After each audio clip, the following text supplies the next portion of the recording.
د شیدو پلورونکی او مکاره بیزو. په پخوانیو وختونو کې د افغانستان په یو زرغون کلي کې یو سړی اوسېده چې د شیدو پلورلو کاروبار یې کاوه. دا سړی په ظاهره ډېر نیک معلومېده، خو په حقیقت کې په خپله دنده کې درغلي کوله. هغه به هره ورځ د شیدو په کڅوړو کې نیمایي او به ګډولې او بیا به یې په خلکو د خالصو شیدو په بیه پلورلې. په دې ډول مکارۍ سره هغه په لنډ وخت کې ډېرې پیسې ټولې کړې. یو ورځ یې پرېکړه وکړه چې د دغو پیسو په بدل کې له ښاره د خپل کور لپاره نوي توکي واخلي. سیند ته رسېدل. سړي خپلې ټولې پیسې په یوه کڅوړه کې واچولې او د ښار په لور روان شو. کله چې یو سیند ته ورسېد، ګرمي ډېره وه. هغه له ځایه سره ویل، راځه چې دلته لږ استراحت وکړم او په دې یخو اوبو کې غسل وکړم ترڅو د سفر ستړیا مې لرې شي. هغه د پیسو کڅوړه د یوې لوی ونې لاندې کېښود او په خپله سیند ته ښکته شو. ده نه پوهېده چې د ونې په سر یوه شادي بیزو ناسته ده او د هر حرکت څاري.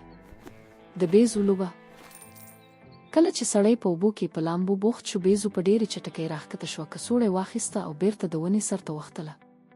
کله چې سړی له اوبو راووت، خپله کڅوړه یې د بیزو په لاس کې ولیده. هغه په ډېرې ویرې او غوسې چیغې کړې، ای بیزو، زما کڅوړه راکړه، دا زما د ټول عمر خواري ده. خو بیزو په ډېرې ارامۍ د کڅوړې خوله خلاصه کړه. هغې به یو زرین سکه سیند ته وغورځوله او بله سکه به یې سړي ته په ځمکه راوغورځوله. سړي به په ژړا سکې ټولولې، خو بیزو خپله لوبه تر پایه جاري وساتله. د برعکس، کله چې کڅوړه خالي شوه، سړي خپلې پیسې وشمېرلې. هغه په حیرانتیا سره ولیدل چې ورسره کټ مټ هغومره پیسې پاتې دي چې د خالصو شیدو له لارې ګټلې وې. او کومې پیسې چې بیزو په سیند کې لاهو کړې، دا د هغو اوبو بیه وه چې ده به په شیدو کې ګډولې.